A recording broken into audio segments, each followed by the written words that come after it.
இந்திய நாட்டின் வரலாறு என்பது பல ஆச்சரியங்களையும் பல திருப்பங்களையும் கொண்ட பெருங்கதை.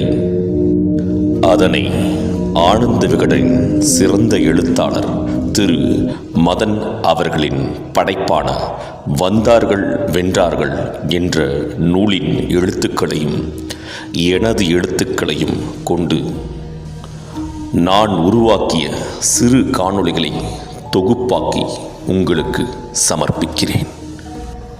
தவறுகள் ஏதுமிருப்பின் மன்னிக்கவும்.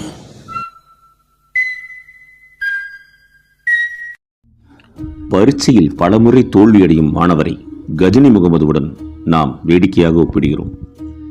உண்மையில் கஜினி தொடர்ந்து தோல்வியடைந்தால் மறுபடியும் இந்தியாவிற்கு வரவில்லை. அநேகமாக அவருடைய 17 படையெடுப்புகளுமே வெற்றிதான். ஆப்கானிஸ்தானில் காபூலுக்கு தெற்கே உள்ள நகரம் கஜினி. கிபி 977 மத்திய ஆசியாவைச் சேர்ந்த ஒரு துருக்கிய பிரபு கஜினியை தலைநகராக்கி செல்வாக்குடன் ஆட்சி புரிந்தார். அவருடைய மகன்தான் கஜினி முகமது. கிபி 998 தந்தை இறந்த பிறகு அரியணையில் கஜினி முகமது அமர்ந்தபோது அவருக்கு வயது 27. 2 ஆண்டுகள் கழித்து பிறந்த புதிய நூற்றாண்டு தங்களை பொறுத்தவரை பெரும் தலைவலியோடு ஆரம்பிக்கப் போகிறது என்பதை வட இந்தியாவை ஆண்ட மன்னர்கள் சற்றும் எதிர்பார்த்திருக்க மாட்டார்கள்.